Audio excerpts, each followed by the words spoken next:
अगला सवाल है बच्चों कि कोई वस्तु सजीव है, इसका निर्धारण करने के लिए हम किस मापदंड का उपयोग करते हैं। बच्चों मान लो कि यह एक वस्तु है और यह वस्तु सजीव है या निर्जीव है, इसका निर्धारण हम कैसे करेंगे। तो कहते हैं, ध्यान दीजिए, यदि कोई वस्तु सजीव है तो उनमें सजीवों के लक्षण होंगे, जैसे वह पोषण करता होगा, उनमें वृद्धि होती होगी, उनमें श्वसन होता होगा, उनमें उत्सर्जन होता होगा, उनमें जनन होता होगा इत्यादि। ये सभी प्रोसेस को, इन सभी चीजों को अगर हम देखेंगे, क्या यह पोषण करता है, हाँ गुरुजी, क्या इसमें वृद्धि हो रही है, हाँ गुरुजी, है ना, क्या ये श्वसन करता है, हाँ गुरुजी, तो ये सब देख करके हम बता पाएंगे कि कोई वस्तु सजीव है अथवा नहीं है।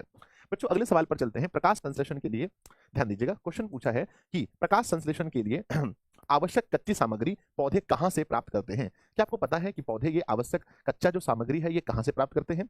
तो याद रखना, सबसे पहले ही बात करते हैं, प्रकाश संश्लेषण के लिए पौधे सबसे पहले CO2 कहां से लेते हैं। CO2 वायुमंडल से, नंबर 1 जल जना जर द्वारा मिट्टी से, उसके बाद पहले बच्चों सूर्य का प्रकाश, प्रकाश को सूर्य से प्राप्त करते हैं, और आगे लिखा है पौधों की पत्तियों में क्लोरोफिल वर्णक पहले से विद्यमान रहता है। तो कौन सी चीज कहां से प्राप्त करते हैं, क्या आप ये पेपर में लिख दोगे। इसको अगर आप ये बना के लिखोगे पॉइंट तो और अच्छा होगा। सर नहीं समझे कैसे पॉइंट में ऐसा लिखना कि भाई CO2 डैश दे करके वायुमंडल से, डैश दे करके वायुमंडल से, उसके बाद में जल H2O मेरे बच्चे जड़ से, है ना, जड़ से, उसके बाद जड़ द्वारा मिट्टी से, है ना, जड़ द्वारा मिट्टी से। अगर ऐसे पॉइंट देके लिखेंगे ना बहुत नंबर मिलेगा अच्छे से। उसके बाद में बच्चों सूर्य का क्या लिखा है, प्रकाश, है ना, सूर्य का प्रकाश बच्चों सूर्य से, है ना, सनलाइट, है ना, सनलाइट LIGHT लाइट मेरे बच्चे कहां से, तो सूर्य से, है ना, सूर्य से। इस तरह से लिखेंगे पॉइंट देके तो आपको और भी अच्छे मार्क्स मिलेंगे। हो जाएगा, तो प्लीज प्लीज दिल बनाकर फटाफट भेजो कि गुरुजी हो जाएगा। अगले सवाल की ओर बढ़ते हैं। नेक्स्ट क्वेश्चन पूछा गया है। अगला सवाल है बच्चों कि मनुष्य में कितने प्रकार के दांत होते हैं, उनके नाम और उसके क्या क्या काम होते हैं। बच्चों मनुष्य में दांत 4 प्रकार के होते हैं। सबसे पहला होता है कर्तनक, दूसरा होता है भेदक, फिर होता है अग्रचवर्णक और फिर होता है चवर्णक। तो 4 तरह के दांत होते हैं। अंग्रेजी वाले इंसाइजर, केनाइन, उसके बाद केनाइन, प्री मोलर और मोलर होते हैं। बच्चों कर्तनक का जो काम होता है समझेंगे, यह भोजन को कुतरने या काटने में काम देता है। नेक्स्ट है भेदक, यह बच्चों चीरने या फाड़ने में काम देता है, ये काटता है ये फाड़ता है।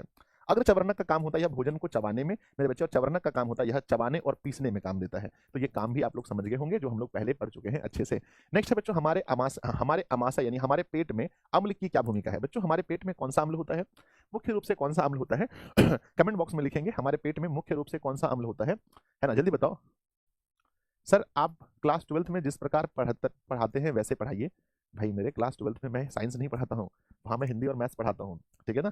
प्लीज नेगेटिव कमेंट मत कीजिए, आप पढ़ने पे कोशिश कीजिए। हमारे पेट में HCl होता है और क्या इसका काम होता है आपको बताना है कि हमारे पेट में मुख्य रूप से HCl पाया जाता है, उसका क्या रोल है ध्यान दीजिए। मैं कुछ बच्चों से बहुत परेशान हूँ, वो बच्चे पढ़ना नहीं चाहते। अगर आपको कोई चीज़ पढ़ना है तो मेरे यूट्यूब पर मैंने पहले पढ़ा रखा है, आपको जो भी पढ़ना है आप एक बार सर्च मार के तो देखिए, आपको क्या पढ़ना है बताइए, क्या पढ़ना है। कोई ऐसे बच्चे हैं है ना, मुझसे सामना कीजिए, आपको क्या पढ़ना है बताओ। मैथ का अस्पताल पढ़ना है, आप सर्च मारिए मैथ का अस्पताल बाय संजय सर। मैंने मैंने पिछले साल पढ़ाया है, आप उसको पढ़ लीजिए।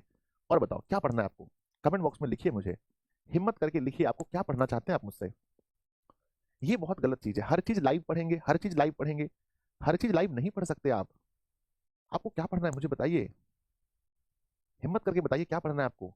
संस्कृत का 750 प्लस सीरीज पढ़ना है, आप सर्च मारिए Sanskrit 750 series by Sanjay sir, आप वहां से पढ़ सकते हैं भैया। अभी टॉपर वेरिफिकेशन होगा ना आप लोग के रिजल्ट आने से पहले, आप देखना मैं टॉपर वेरिफिकेशन में वहां बच्चों से मैं पूछूंगा, हर टॉपर स्टूडेंट ये कहेंगे कि मैं आपके रिकॉर्डेड वीडियो देखता था। रिकॉर्डेड क्या पढ़ना है बताओ, हिंदी का हॉस्पिटल, हिंदी का हॉस्पिटल होता ही नहीं है। जो चीज एग्जैक्ट एग्जिस्टेंस मतलब जो मेरे बच्चे, जो चीज है ही नहीं वो चीज आप क्यों बोलोगे, जो होता ही नहीं है। संस्कृत व्याकरण का क्लास सर्च मारिए संस्कृत व्याकरण ऑब्जेक्टिव बाय संजय सर, आपको जो पढ़ना है वो मिल जाएगा, बोलो हाँ या ना। जो बच्चे रिकॉर्डेड वाले होंगे वो लोग बोलो कुछ भी पढ़ना है, क्या मैंने पहले पढ़ा रखा है, बोलो यस और नो। मेरे बच्चे हर चीज लाइव नहीं पढ़ सकते आप, एक इंसान है बच्चों हम लोग, है ना। लॉन्ग आंसर सर सर्च मारो ना, क्या पढ़ना है मारो, सर्च मारो मैथ के लॉन्ग आंसर, साइंस के लॉन्ग आंसर, जो भी मारोगे वो सब मिलेगा। कुछ भी आप सर्च मार करके यूट्यूब पर बस मेरा नाम लगा देना आगे, आपको मिल जाएगा और आप उसको पढ़ सकते हैं। ये बुद्धिमान बच्चे होते हैं, कमेंट करने वाले बच्चे नहीं पढ़ने वाले होते हैं, वो सिर्फ बहकाने आते हैं बच्चों को। तो पूछा गया है हमारा कि हमारे अमाशय में अम्ल की क्या भूमिका होती है। अमाशय के जठर ग्रंथि में हाइड्रोक्लोरिक अम्ल का स्राव होता है। यह अम्ल निष्क्रिय पेप्सिनोजेन को सक्रिय पेप्सिन नामक एंजाइम में परिवर्तित कर देता है, जो भोजन के प्रोटीन पर प्रतिक्रिया कर उसे पेप्टोन में बदल देता है। यह एक जीवाणुनाशक की तरह कार्य करता है तथा भोजन में उपस्थित बैक्टीरिया को नष्ट कर देता है।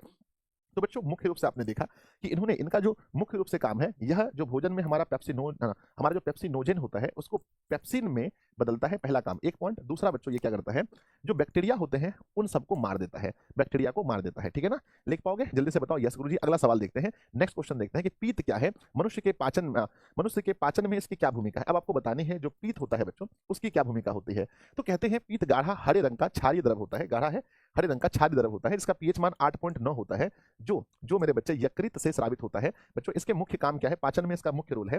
पीत जो है अम्लीय कायम को समाप्त कर उसे क्षारीय बनाता है, ज्यादा अगर पेट में अम्लता हो उसको क्षारीय बना देता है। पीत के लवणों लवणों जैसे सोडियम ग्लाइकोलेट तथा सोडियम, है ना, क्या लिखा, टोटोक्लेट, भोजन के जटिल वसा का विखंडन तथा पाइसीकरण कर देते हैं, जिससे भोजन के वसा का पाचन होता है। तो बच्चों पहली बात आप हम समझेंगे, ये क्या करता है कि भोजन के जो जटिल अणु होते हैं उसको क्या करते हैं, उसका विखंडन करते हैं, उसके छोटे अणुओं में तोड़ते हैं, उसका पाइसीकरण, उसको एकदम महीन महीन कर देते हैं, है ना, और अम्लता को, मेन है अम्लता को कम करता है, और भोजन को मेरे बच्चे विखंडन एवं पाइसीकरण करता है। समझ गए ना, ये 2 पॉइंट आपको लिखना है, 2 पॉइंट आप लोग को लिखना है। बोलो यस और नो। यस गुरुजी, यस यस। तो बहुत ईजी है। अगला क्वेश्चन है ना, पाचक एंजाइमों का क्या काम है। जो पाचक एंजाइम होते हैं, बहुत सारे एंजाइम हमारे पेट में पाए जाते हैं जो भोजन को पचाने में मदद करते हैं। पाचक एंजाइम पूछा है, तो पाचक एंजाइम क्या होगा, पचाने में मदद करेगा।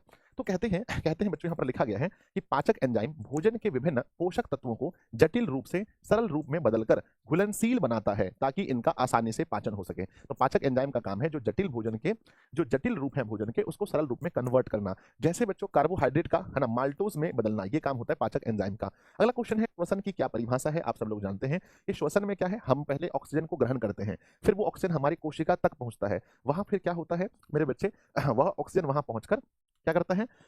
तो कहते हैं कि बच्चों लिखा है कि श्वसन एक ऐसी प्रक्रिया है जिसमें वातावरण से ऑक्सीजन को ग्रहण कर शरीर की कोशिकाओं में पहुंचाया जाता है, जहां ऑक्सीजन ग्लूकोज का ऑक्सीकरण कर CO2 H2O एवं ऊर्जा का निर्माण करता है। बच्चों ये हमारा श्वसन है, ध्यान दीजिएगा। श्वसन से क्या मिलता है हमें, कमेंट बॉक्स में बताना, श्वसन से क्या मिलता है, अगर टाइम है तो। एनर्जी मिलता है, कैसे, तो बच्चों हम लोग कहते हैं कि ऑक्सीजन ग्लूकोज के तक पहुंचता है और ग्लूकोज का वहां ऑक्सीकरण होता है। देखो जब हम पूछने लगे तो एक भी बच्चे दिखाई नहीं पड़ रहे हैं। क्यों नहीं पड़ रहे हैं, क्योंकि आपको सच्चाई पता चल गई। आपको जो पढ़ना है आप यूट्यूब पे सर्च मारो, आपको 100% मिलेगा।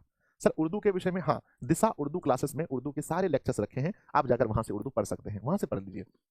तो श्वसन एक ऐसी प्रक्रिया है जिसमें हम ऑक्सीजन को पहले ग्रहण करते हैं और वह ऑक्सीजन शरीर की कोशिकाओं तक पहुंचता है, और जहां पर बच्चों कोशिका का ऑक्सीकरण होता है ना, ऑक्सीकरण होता है, माफ कीजिएगा, ग्लूकोज का ऑक्सीकरण होता है, और होने के बाद CO2 H2O एवं ऊर्जा का निर्माण होता है। कहते हैं बच्चों मछली, मच्छर, केचुआ, है ना, मछली है, मच्छर है, केचुआ और मनुष्य के मुख्य श्वसन अंग कौन से हैं। तो बच्चों ध्यान दीजिएगा। सबसे पहला अगर हम देखें तो क्लोम या गिल्स, ये बच्चों किसका है, ये मछली का है ना, मछली का है। बात करते हैं बच्चों मच्छर कहां से श्वास लेती है, तो मच्छर ट्रेकिया से। कहते हैं केचुआ कहां से, तो त्वचा से, और मनुष्य कहां से, फेफड़ा से। तो सबके श्वसन अंग बताने हैं, ये तो बहुत हल्का चीज है जो आपको पता होगा कि मछली का श्वसन अंग क्लोम या गिल्स होता है, मच्छर का श्वसन अंग ट्रेकिया होता है, केचुआ का श्वसन अंग त्वचा होता है, मनुष्य का हमारा फेफड़ा होता है। कहते हैं श्वसन और दहन में अंतर बताइए। बच्चों श्वसन और दहन में क्या बताइए, अंतर बताइए, 2 अंतर लिखिए। तो ध्यान दीजिएगा, दोनों में अगर हम 2 अंतर लिखें तो पहली बात है बच्चों कि श्वसन एक जैविक रासायनिक क्रिया है, इसमें पादपों का धीमी गति से ऑक्सीकरण होता है, माफ कीजिएगा, इसमें पदार्थों का धीमी गति से ऑक्सीकरण होता है। इस क्रिया में निकली ऊर्जा ATP के रूप में होती है श्वसन में, और यह एक नियंत्रित क्रिया है, यह कम ताप पर होती है। बच्चों 2 अंतर पूछा है, पर यहां तो मुझे लगता है 4 मैंने लिख दिया है। श्वसन के बारे में लिखा है कि श्वसन एक रासायनिक क्रिया है, इसमें पदार्थों का धीमी गति में ऑक्सीकरण होता है, इसमें जो ऊर्जा बनता है वो ATP के रूप में रहता है, और यह एक नियंत्रित क्रिया है और कम टेम्परेचर पे होता है। जबकि दहन की बात करें तो दहन के विषय में पढ़ेंगे, तो दहन में क्या होता है, यह एक अजैविक क्रिया है, इसमें तीव्र गति से ऑक्सीकरण होता है। इस क्रिया में ऊर्जा प्रकाश एवं ताप के रूप में इसमें ऊर्जा जो है प्रकाश एवं ताप के रूप में निकलती है, और यह एक अनियमित क्रिया है जो उच्च टेम्परेचर पर होता है। तो बच्चों अगर कभी पूछा जाए श्वसन और दहन में अंतर लिखना, तो क्या आप लिख पाओगे श्वसन, तो बच्चों ये तो जीव में होता है ना, श्वसन जीव में होता है, इसलिए यहाँ पर जैविक क्रिया लिखा गया है। श्वसन तो किसी न किसी जीव में होता है, निर्जीव में थोड़ी होगा। हाँ, अगला है, इसमें पदार्थों का धीमी गति से ऑक्सीकरण होता है श्वसन में, जबकि दहन में बच्चों बहुत तेजी से कोई चीज जलता है। आगे हमने पढ़ा इस क्रिया में निकली ऊर्जा ATP के रूप में संचित होती है, पर वहां पर प्रकाश और ताप के रूप में होता है। यह एक नियंत्रित क्रिया है तथा कम टेम्परेचर पर होता है, वह अनियंत्रित क्रिया है, अधिक टेम्परेचर पर होता है। मेरे बच्चे आगे लिखा गया है गुरुदेव 2025 का तांडव का क्वेश्चन से सही बोले ना सर। हाँ बिल्कुल बिल्कुल बिल्कुल बिल्कुल, ये सारा क्वेश्चन आप 25 में भी किए हैं। ऐसा नहीं है बच्चों कि हमने ये सवाल 25 में नहीं करवाए हैं, 25 में करवाए हैं, 24 में करवाए हैं, हमारा बुक सेम है, सिलेबस सेम है। तो ये बात आप जितना जल्दी समझ लीजिए, जो भी आपको पढ़ना है ना।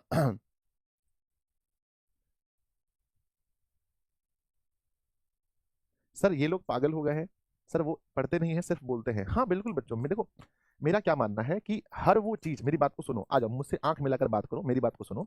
हमारा सिलेबस चेंज नहीं है, हमने हर चीज पहले पढ़ा रखा है। आपको जो भी मन में, आपके मन में आते हैं, आप देखो, आपसे पहले भी आपके छोटे भाई बहन थे, उनके मन में भी आया होगा। उसके पहले भी जो कुछ भी आपको चाहिए वो उनके मन में आया होगा। वो सभी कमेंट करते थे और सब कुछ पहले से पढ़ा रखा है। तो बच्चों कितने ऐसे बच्चे हैं जिन्होंने अपना कुछ सिलेबस रिकॉर्डेड फॉर्मेट में पूरा किया है? हाथ उठाकर बताओ। अब बताओ, अब यहाँ पर 11,000 बच्चे लाइव हैं, क्या 11,000 बच्चे ही दिशा से पढ़ते हैं?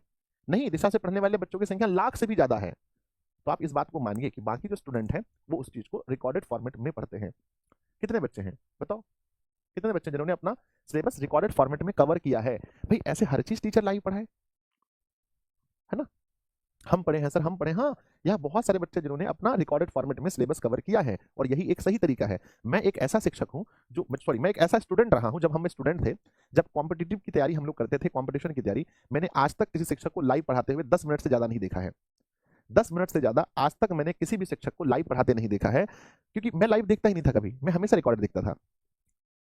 तो इसका मतलब क्या है कि मेरे गुरु नहीं हुए जीवन में?